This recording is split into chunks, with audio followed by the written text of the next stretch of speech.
After being in a vegetative state for 4 years, I woke up, overjoyed.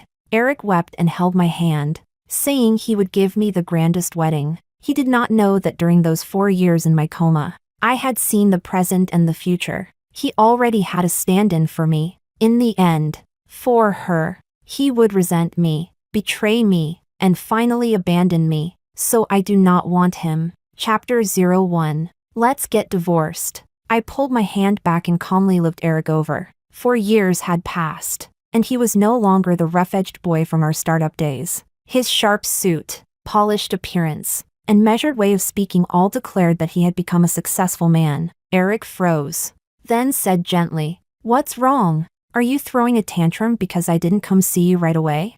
I shook my head. "I'm not throwing a tantrum." Before I could finish, the hospital room door was suddenly pushed open, and a young man walked in with an anxious look on his face. Boss. Eric frowned at him. The young man immediately fell silent, walked to Eric's side, and whispered something in his ear, because he was standing so close. I vaguely caught a name, Luna. "Miss Luna knows now," the young man said. Even though I had heard that name countless times in my dream, those 2 syllables still made my heart ache faintly now. In the dream, I learned that I was the vicious supporting female character in a romance novel, and Eric and Luna were the male and female leads. At first, Eric treated her as my stand-in. Luna knew she was a stand-in too, but because she needed to gather money for her grandmother's surgery, she had no choice but to agree. After that, it was the usual story. The 2 of them both fell into it and grew to love each other. Then I woke up, feeling that he owed me. Eric broke up with Luna, but the 2 of them remained endlessly entangled. Naturally, the version of me in the book refused to let Eric go. I repeatedly pressured Luna and even caused her to miscarry. I made endless scenes and wore down Eric's feelings for me bit by bit. He began to resent me, grow annoyed with me, and in the end he abandoned me, pitifully. I had only been awake for a year before going mad over love again and being locked away in a sanatorium. I could only look through layers of electric fencing at the hall where they were getting married. In the end, I died in misery. Chapter 02. When the young man left, I pulled my gaze back from the window. Outside, skyscrapers stood everywhere. It was no longer the city I knew from 4 years ago. Just like the handsome and wealthy man in front of me was no longer the lover I once knew. "When your body gets better, I'll take you out to have fun." Eric still spoke softly and gently, as if I were a dream that might scatter if you breathed too hard. He had probably forgotten what it had been like when we used to get along. We were always bickering, a pair of happy enemies. There had never been secrets between us, never any distance. Now, this polite gentleness was only another kind of estrangement. I smiled and repeated what I had just said. "We're getting divorced." I raised my hand to stop the words he was about to say and continued. "Thank you for taking care of me all these years. Deduct the medical expenses from my share dividends. I assume you haven't forgotten to transfer money into my bank account, have you?" Eric's eyes turned red, and he reached out, flustered, as if he wanted to hug me. "Why?" His voice choked. "Do you know how I got through these 4 years? Why do you want a divorce the moment you wake up?" "I do know. I know that you once stayed by my bedside all night without sleeping. I know that you once prayed to gods and Buddhas, hoping I would wake up soon. But I also know that you and Luna whispered sweetly in each other's ears. You took her traveling across beautiful mountains and rivers, and under falling stars you wished to stay together forever. Eric, you need to understand, time does not only wear away your love. The more I know, the more I let go. I already do not care anymore." Chapter 03. When he pulled me into his arms, a flash of red skirt slipped past the half-closed hospital room door. Red had once been my favorite color. Bold and blazing, vivid and bright. Luna was different from me. She was a fragile white flower, someone who liked plain, understated colors. When Eric forced her to change into my clothes, she had looked stubborn and said, "I hate you."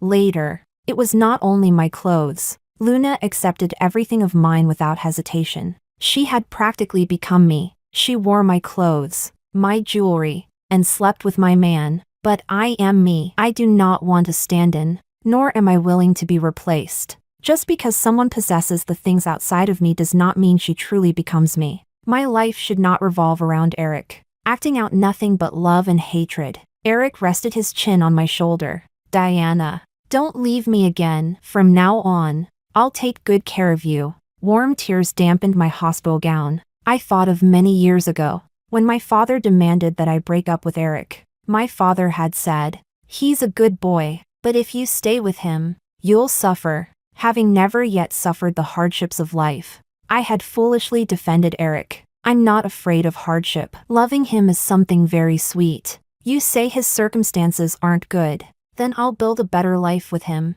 Back then, I truly believed that love could feed you. I had strength to spare and threw myself into helping Eric build his business. My father looked down on Eric, so I refused his help. I was someone who did not even know how to wash a single piece of clothing at home, yet I still learned to force a smile at dinner tables, just to secure deals. At that time, Eric would hold me, heartbroken and moved, and solemnly say, "Diana, from now on I'll take good care of you." Actually, Eric had not lied either. He really did take care of me with devotion. Even after I became a vegetable, lying motionless in bed, he would still come talk to me, wash me, turn me over. It was just that 4 years was far too long. Far too long. So long that, facing me, he gradually lost even the desire to speak. So long that his visits changed from once a day to once a week. Later, there were months when he did not come even once. Time, and a new lover, soothed away his guilt and his love for me. But cruelly, they left me frozen in the place I had been 4 years earlier, at the time when I loved Eric the most. On the days he did not come, I lay numb in bed, enduring the loneliness alone. And Eric? He was probably with Luna, everything I had not been able to enjoy. He gave it all to her. Eric thought this was how he was making it up to me. He treated sleeping with another woman as compensation to me. How ridiculous! Chapter 04. I looked at the person behind the door, Luna. In the end, she could not hold back and walked in. Luna's eyes were red too, but she still forced herself to smile at me calmly. "Hello, Diana. I'm Mr. Eric's assistant. I'm very happy you woke up. Weren't you on a business trip?" Eric's tone turned a little flustered. He quickly glanced at me, and there was panic and guilt in his eyes, guilt toward Luna. Eric put on a stern face and said to Luna, "Go back and rest." Why didn't Eric tell me the good news that Diana woke up? Look, I didn't even prepare a gift. Luna tried to put on a face that looked happy for me, but her eyes were already brimming with tears, and her whole body looked as if it were about to shatter. She could not go on any longer. Covering her face, she rushed out the door. Eric instinctively wanted to chase after her, but then stopped and met my eyes. His lips moved as if he wanted to say something, yet nothing came out. Fortunately, the nurse rescued him, saying that I had just woken up and should get more rest. Only then did Eric say, "Diana, get some good rest. I'll come see you later." He left in a hurry, not daring to meet my eyes. I stood by the window and saw him downstairs, pulling and tugging at Luna. Luna seemed to slap him, and then Eric pulled her into his arms. Their shadows merged into one, so loving. I drew the curtains and borrowed a phone from the nurse. In 4 years, phones had changed quite a lot, so the nurse taught me the basics. I called my friend and asked her to come help me arrange a transfer to another hospital. At first, Lily thought it was a scam. When she learned I had really woken up, she rushed over immediately. After the joy of our reunion, Lily told me with a grave expression that Eric had found a stand-in for me, and asked what I planned to do. I looked out at that city, both unfamiliar and familiar. I can live just fine without him, can't I? Chapter 05. I returned to the home that Eric and I once shared. Fingerprint unlock. Enter the marital home. The wedding photo in the living room was gone, replaced by an oil painting of a beach scene. Luna had painted it. Their first time had happened under the pretense of a business trip to the seaside. Nighttime, a beach, a candlelit dinner, romantic and dangerous. That supposed drunken night of reckless passion had merely been something carefully plotted. The book said that that night, when Eric was overcome with desire, he called my name, Diana. He spoke it tenderly, and Luna beneath him had her heart broken, crying as she clawed at him. Eric grabbed her hand, and his movements became even rougher. But Luna suddenly rolled over and pinned him beneath her, taking the initiative. She said, "Look carefully. I'm Luna." She was Luna, not Diana. Eric had always known the difference clearly. Where was I at that time? I was lying on a cold hospital bed. Only the moonlight brushed my face gently. When Eric was tangled up with Luna in passion, did he ever think of me? He did think of me. Otherwise, why would he have called my name? He fancied himself deeply devoted, turning me into one more element of their bedroom game. My stomach churned. I felt sick. I retched a few times. Lily hurried to support me, her face full of concern. "Let's take what you need and go. The doctor said you really shouldn't have any major emotional swings." I opened my safe and took out my ID documents, bank books, property certificate, and other things. Before leaving, I wanted to leave Eric a message, to tell him I would be changing to a new phone number, and that once my body recovered, I would go get the divorce certificate. But on the message board attached to the refrigerator, I saw the menu Luna had written. After several home-cooked dishes, she had drawn a smiling face. "Today I want to eat these." So she had already moved into the marital home Eric and I once shared. Eric was a very good cook. Back then, he would ask me a day in advance what I wanted to eat. Then he would prepare everything and, when we came back, put all his effort into cooking for me. I only cook for Diana. And in only 4 years, he had forgotten his own promise. He had even silently allowed another woman to move into the marital home I had designed with my own hands. In truth, Eric must have wished I would stay in the hospital forever. The annoying, troublesome supporting female character would die, and the hero and heroine's tortured love would move toward a perfect, happy ending. A few years later, he would remove the machine sustaining my vital signs, and then, he would cook only for Luna. It really shows that when people make vows, they always think those vows will last forever. But a change of heart happens in an instant. I looked again at this little nest of love that Eric and I had once shared. So many things had already lost the way they used to be. My doll decorations had disappeared without a trace, replaced only by pots of flowers blooming brightly. The novels I loved to read had been pushed high up to gather dust. And the study had all but become Luna's art studio. The brilliant colors of paint filled my vision, leaving only coldness behind. So it turns out a person can be erased that easily. There was no longer any trace here that I had ever lived in this place. Lily pushed me around the room in the wheelchair for one full circle. Everywhere the wheels passed was the true heart I had given in vain. Chapter 06. Very unfortunately, just as we were about to leave, Eric came home. The moment the door opened, the 4 of us had no way to avoid each other. Yes, 4 people. Luna was wrapped around Eric's waist. One hand slipped inside the man's shirt, the other tugging at his belt. She's been lying there for 4 years, her body shriveled up like a dried corpse. Tell me, who's prettier, me or her? It seemed that even the fact that I had woken up had become fuel for their blazing desire. It was easy to imagine how heated things would have gotten next. Eric did not have time to answer Luna before he looked at me in panic. "Diana, why are you at home?" Luna suddenly lifted her head, and our eyes met. A trace of smugness drifted through her gaze, and her arms tightened around him. But before she could react, Eric shoved her away with one hard motion. She was thrown to the ground, thoroughly disheveled. The man ran toward me in quick strides, and because he was moving too fast, he slipped on the floor. So Eric crawled to my feet almost like a dog, down on his knees. "Diana, it's not what you think." He really did seem frantic, sweat all over his head, his eyes frighteningly red. He gripped my hand tightly. Listen to my explanation. His hand was still as warm as ever, as though holding it could steady a person through a whole lifetime. But why was my heart this cold?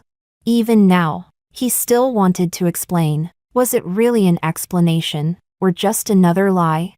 If I had not awakened to the plot of the supporting villainess while I lay in my coma, if I were still the old Diana who loved Eric so deeply, how could I have seen Eric and Luna fooling around and not gone mad? I did not pull my hand away from Eric. I only looked quietly into his eyes. I had been spoiled by my family since childhood, and my temper was never especially good.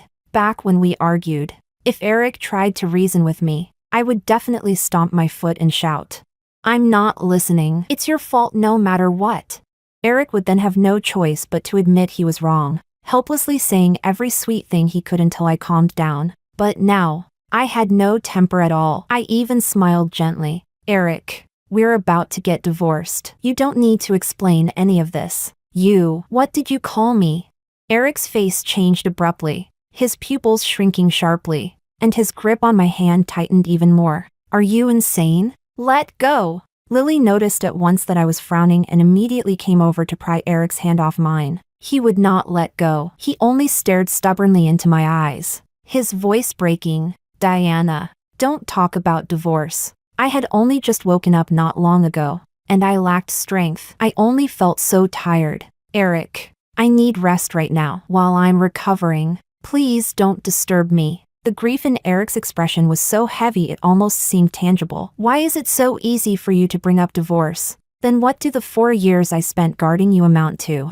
Seeing that I clearly had no wish to speak anymore, Lily sneered. What do they amount to? They amount to you having a mistress by your side. They amount to you cheating. Diana already knows. This woman is your mistress. Lily pointed at Luna, who had already climbed back to her feet, and looked at Eric with ridicule. You say you want to explain. Then explain. Explain properly why she moved into Diana's marital home. Explain why just now, when she was pulling at your clothes, you didn't reject her. You two must have slept together plenty over these 4 years. With every word Lily said, Eric's face turned a shade paler. He no longer dared look straight at me, turning his head away. He still insisted. I didn't. Then he looked at Luna and shouted in anger. Get out! Get out!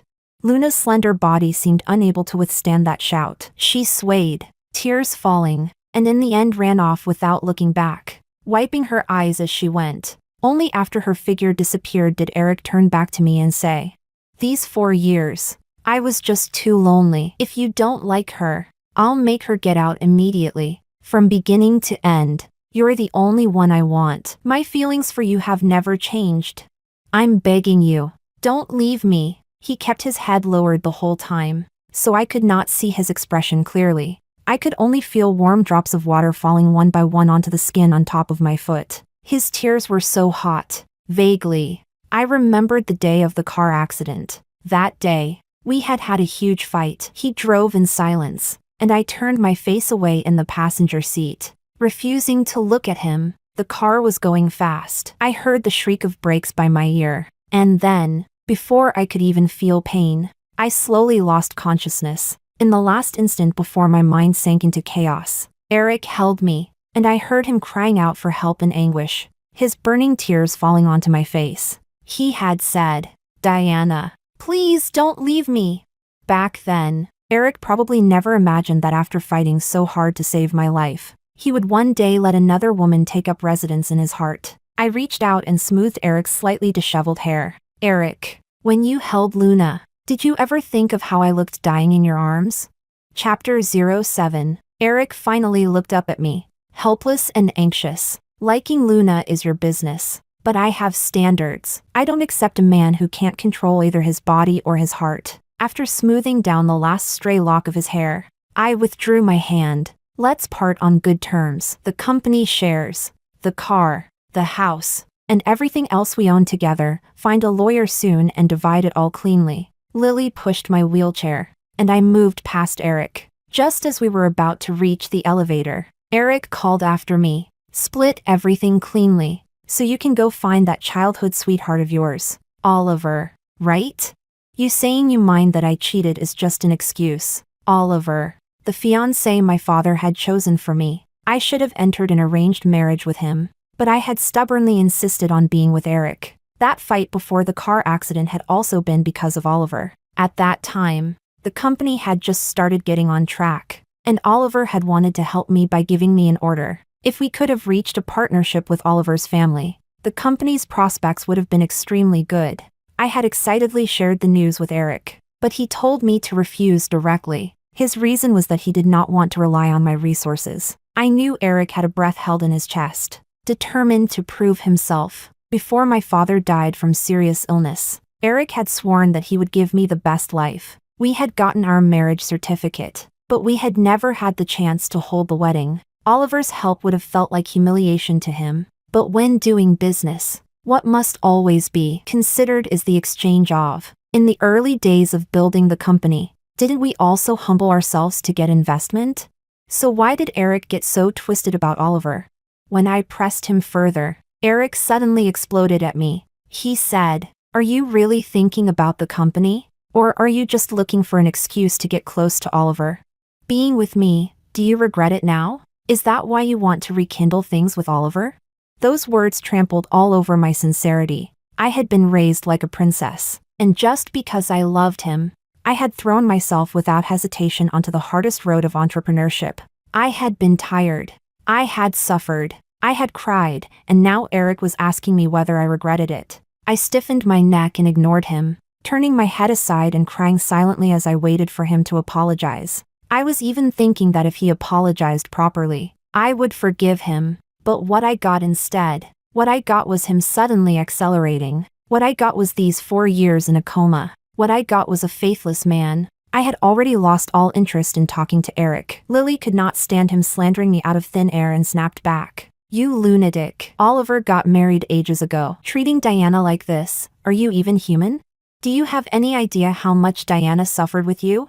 Just then the elevator arrived. I tugged at Lily's sleeve, signaling her to wheel me inside. By the time Eric chased after us, the elevator doors were already closing. He shouted. What I said just now was all said in anger. "Diana! I won't agree to a divorce. Diana, if you leave me, you won't survive." Chapter 08. Not be able to live?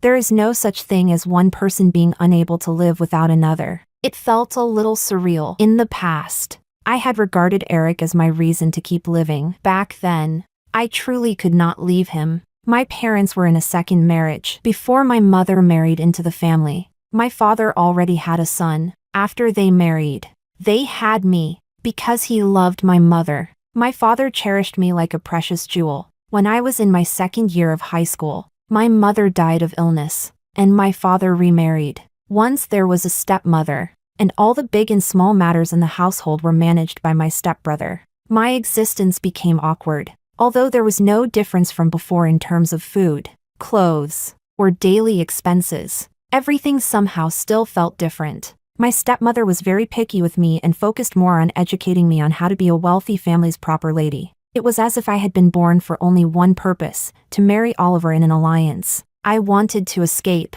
so I got into the university I wanted on my own. Yet I still had no idea what I was supposed to do with myself. And then I met Eric. We first met at a family banquet. He was a waiter, and I was by my stepbrother's side, learning how to socialize. When the banquet ended, Eric stopped my stepbrother, explained the concept of his company, and asked for investment. My stepbrother refused. It turned out that before then, he had already found chances to meet my stepbrother several times, but without exception, every attempt to secure investment ended in failure. I stood beside my stepbrother, wanting to see a defeated look on Eric's face, but he still wore the same gentle smile. Later, he came to look for my stepbrother several more times. After a while, he and I became familiar with each other. Only then did I learn that Eric and I attended the same university. He was 1 year ahead of me, and we were not on the same campus. I admired that refusal to give up in him.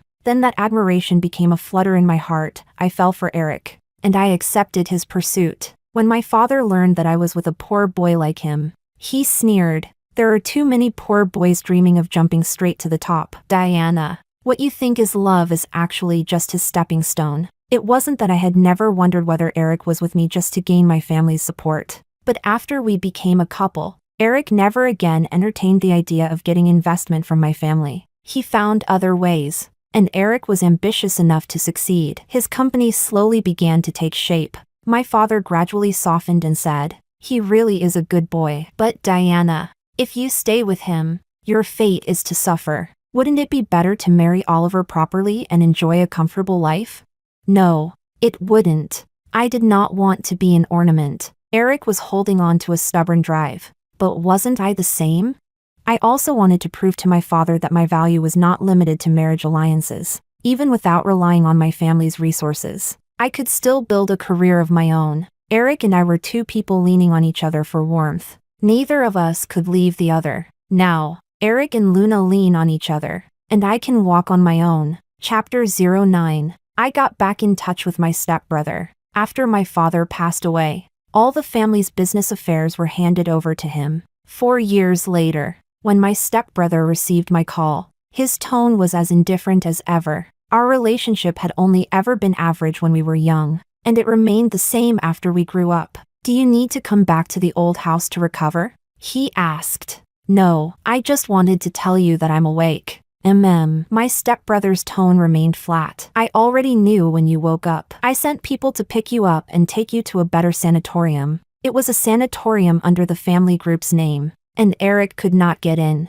He could only stand outside the flower-covered wall and watch me in the courtyard, either reading or taking a walk. When I saw him, I treated him as if he were nothing. One evening, I was sitting in the courtyard looking at the stars. Suddenly, many little drones flew over. Their bodies were dotted with tiny lights. They formed the words, Diana, I'm sorry. Then they changed into, please give me a chance to make it up to you, okay? Because of that, the usually quiet sanatorium was lively for the whole night. It even attracted nearby onlookers who had no idea what was happening. To avoid Eric's future harassment, I agreed to see him once, holding a cup of hot tea, with steam curling upward. I could not clearly see Eric's face. I had heard that he spent all day loitering around my stepbrother's company, begging just to see me once. I had heard that he drowned his sorrows in alcohol and that his stomach problems had flared up again. Lily was the one who told me all this, and I only smiled it off. How strange. When I was lying in the hospital bed, the intervals between his visits to see me had grown longer and longer, as though he were gradually trying to forget me. So why was he now so eager to be with me?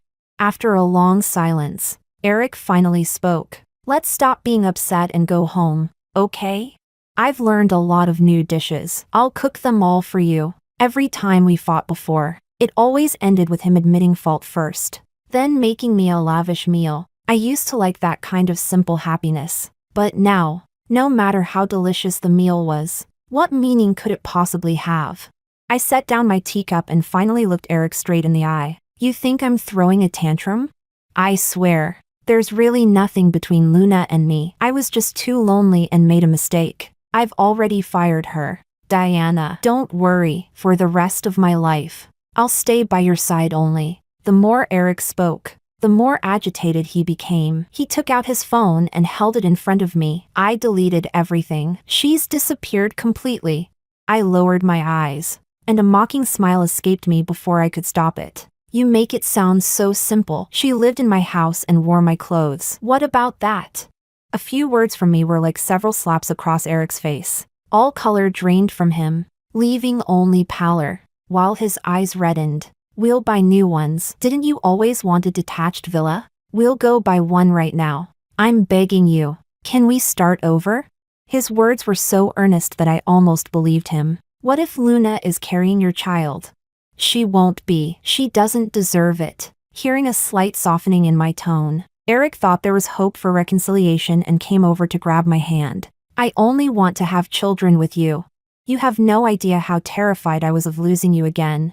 Eric kept talking endlessly, refusing to let go of the hand I was trying to pull back. It had been like this in the dream too. In the dream, after I had just woken up, he had wanted to stick to me all day long, replaying over and over all the things we had once shared. He had even cried in front of me several times, saying he was grateful to heaven for returning me to his side. At that time, I had felt like the happiest woman in the world, and yet just when I was filled with joy, hoping to have children with him, hoping to build a home with him, Luna appeared. She cried and said, I won't interfere with you and Eric. I only want to keep this child. That's right. Luna was pregnant. Eric thought he could hide it from me forever, since he did not want us to part on good terms. Then he had no one to blame but himself. I nodded. Fine, I can forgive you. Unless what?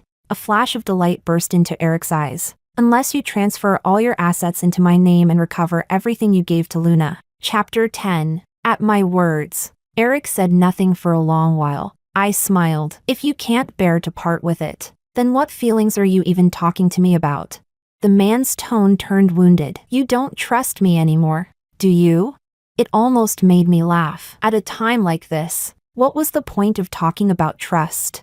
I said nothing, and Eric hurriedly swore. Fine. I promise you. Transferring assets takes time. I did not rush Eric. I merely became a little gentler in my attitude toward him. When Lily found out that I had agreed not to divorce Eric, she jabbed me in the head in exasperation. You fool in love. A man isn't some object you can wash and keep using.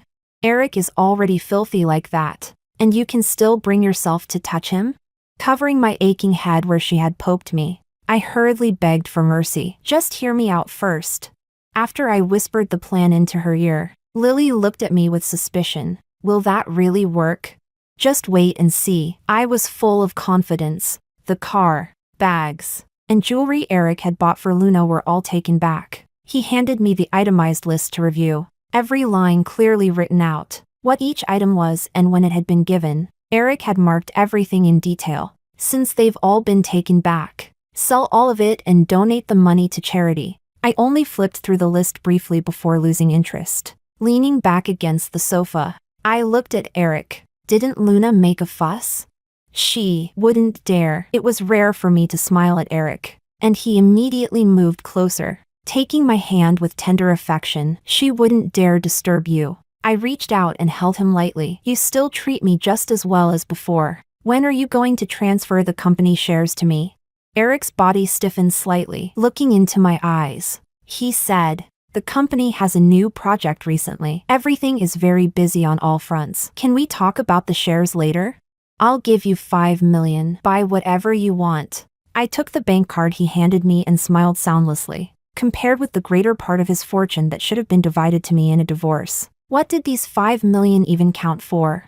I really did not know whether Eric was reluctant to part with me, or reluctant to part with the money he would have to give me. Maybe he wanted all of it, including Luna. I've mostly recovered once I'm discharged.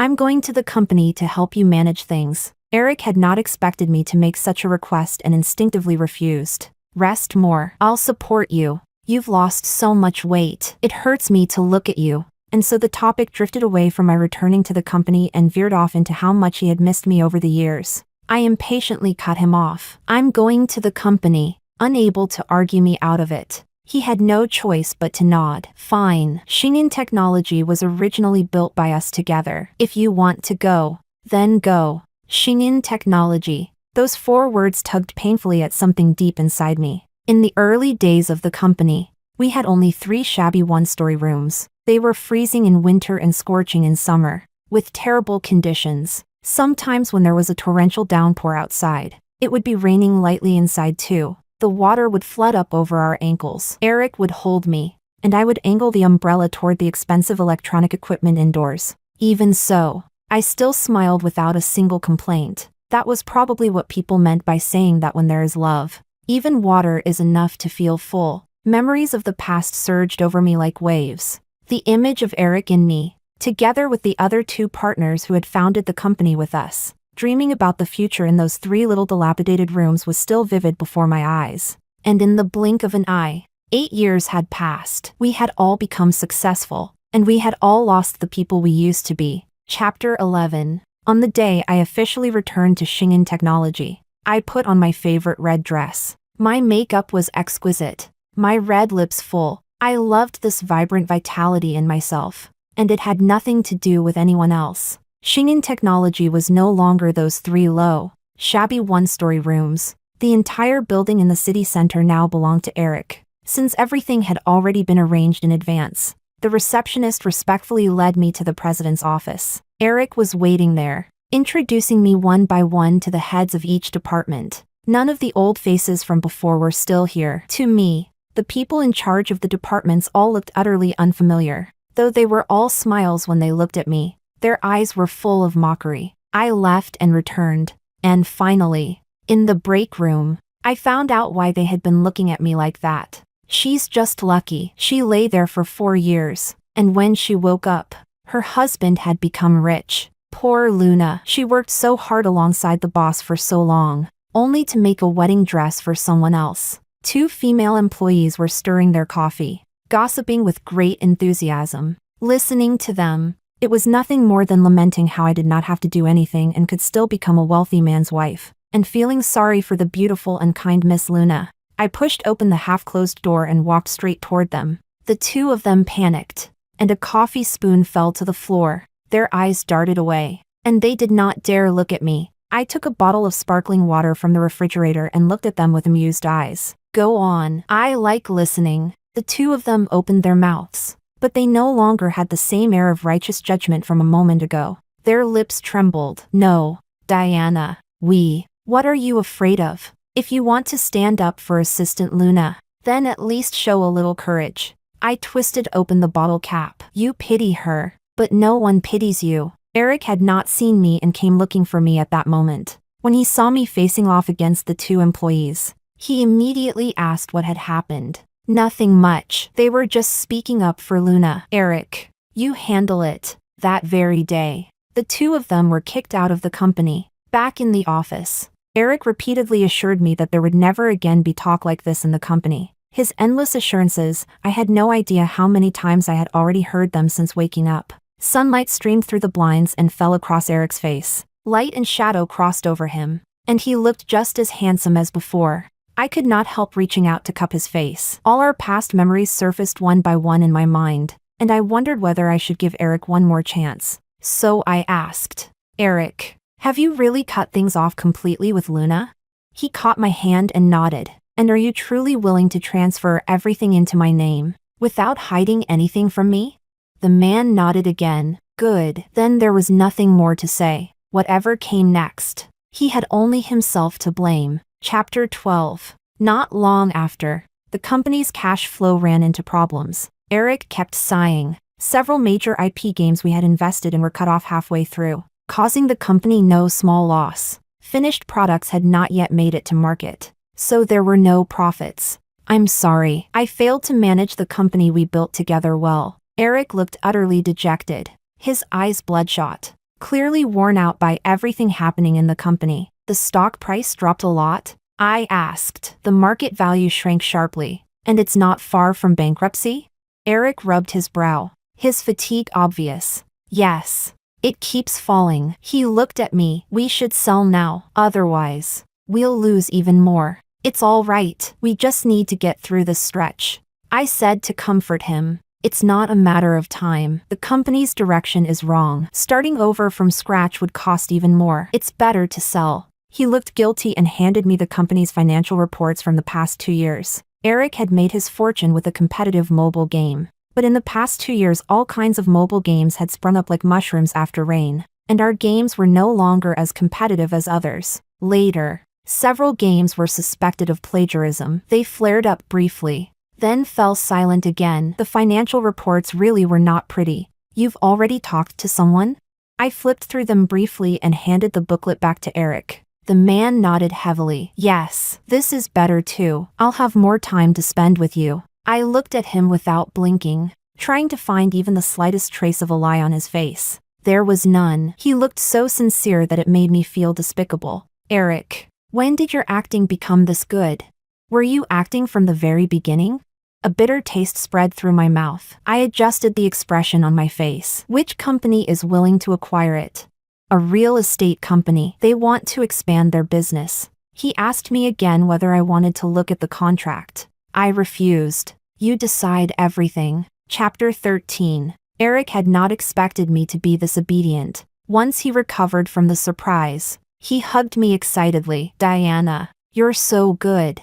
If I'm that good, will you come with me to the hospital for a follow-up check? Of course. Eric agreed again and again. Let me go out and finish what I'm handling first. Then I'll go with you. He spoke as he was about to leave. Before going, he even asked whether I wanted a cake from a certain bakery. You used to love their cakes the most. I'll buy one for you when I come back. I smiled and agreed, watching him drive away. Then I took out my phone and told Lily to drive downstairs and wait for me in the square outside the hospital inpatient building. Eric, who was supposed to be dealing with company matters, was carefully holding Luna by the waist. Luna loved wearing clothes that showed off her willow-slender waist, but now her clothes were very loose. She was pouting, as if she were complaining to Eric. Eric kept nodding, scooping up spoonfuls of cake to coax her into eating. so the cake was not specially bought for me either. I was just an afterthought. Such a disgusting loving pair. Maybe because they had not seen each other in a long time.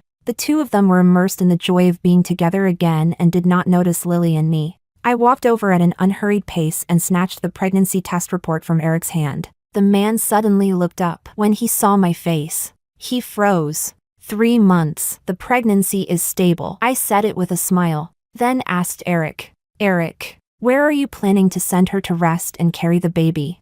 Eric let go of Luna, his face pale. The words were stuck in his throat, and not a single syllable came out. Luna reacted first, covering her stomach. She said mournfully, Diana, I won't disturb the two of you. I'm begging you. Let me keep this child. I only want this child. She was truly in tears. Please. She really thought she was acting in some idle drama. I looked at her with a smile. You have reproductive rights. You can have as many children as you want. Then I turned to Eric. At this point, what else do you still want to explain? Say it all at once. Cold sweat broke out all over Eric, but he still stubbornly grabbed my hand and would not let me leave. Don't get divorced. What do I have to do so that we won't get divorced?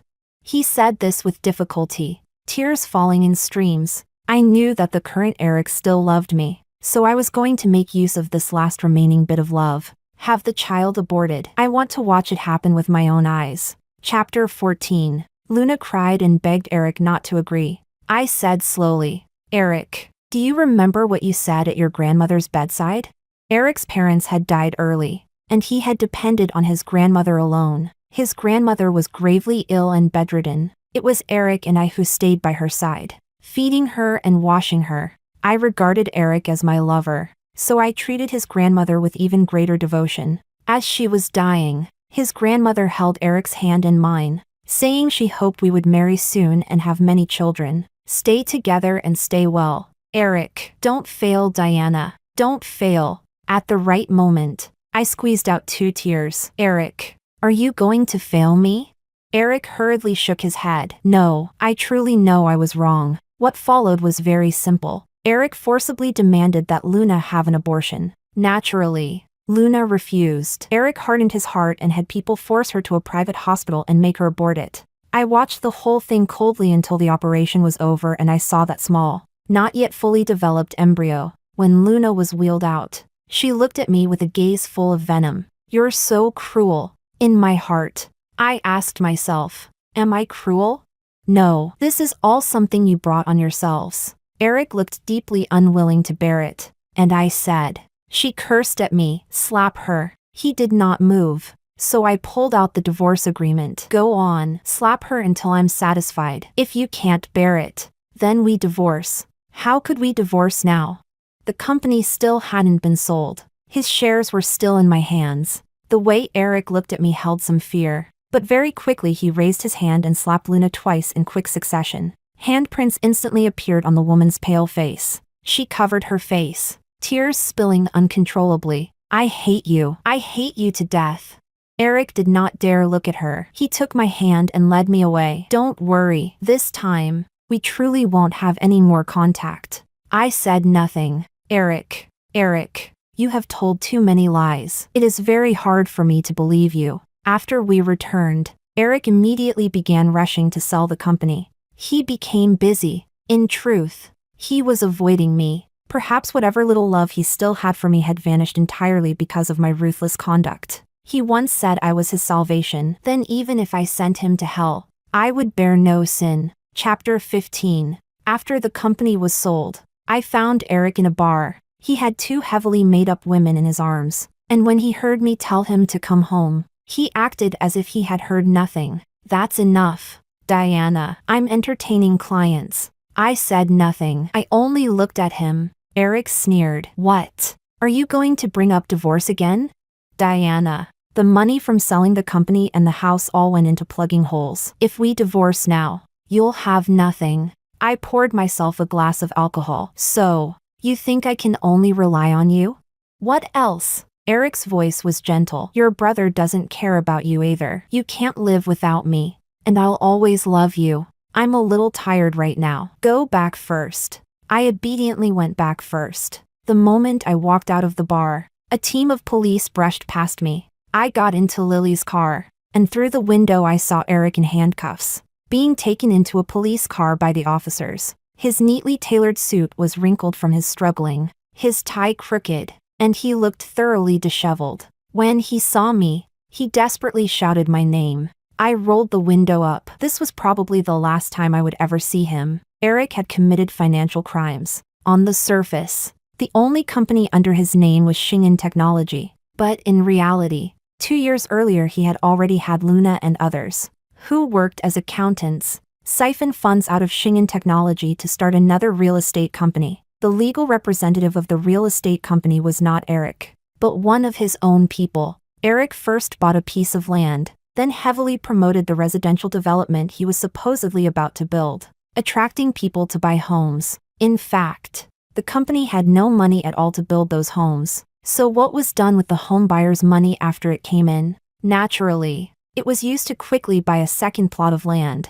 The buyers were never going to get the homes they paid for. By similar methods, Eric amassed an enormous fortune in only 3 or 4 years. The social consequences were extremely severe. After I woke up, on the one hand he feared I would notice something was wrong, and on the other hand he wanted to control me and avoid dividing too much property with me. So he falsified the books, making Shingen Technology's market value shrink, and then sold it to himself. In that way, he could take all my shares at the smallest possible cost. Together with the rest of the arrangements he had made, I would even have ended up paying money out of my own pocket to help him cover his debts. Eric had planned it beautifully. He just never imagined that I had investigated him so thoroughly. After he was arrested, Eric refused to plead guilty, but someone he had never expected took the witness stand and nailed down his crimes, Luna. Luna brought the company's real account books and dealt Eric a devastating blow. The other 2 employees Eric had fired for my sake also testified.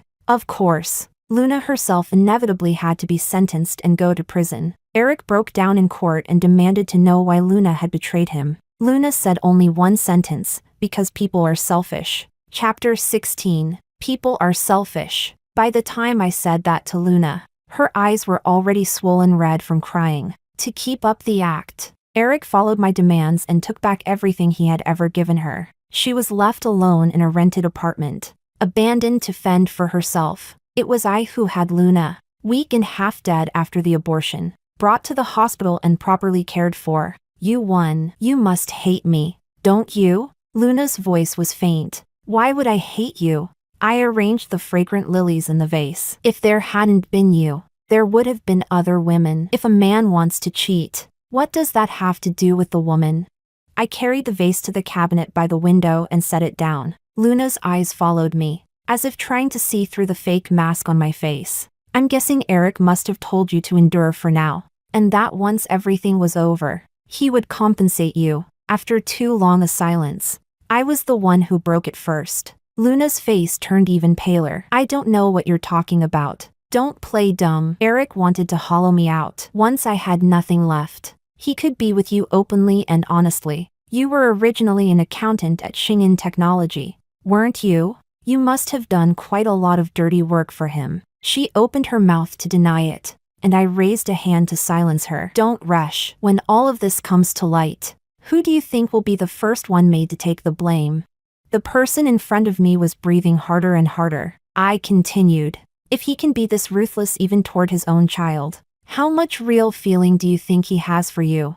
Luna looked at me as if she had seen a ghost. So you knew everything? You were acting?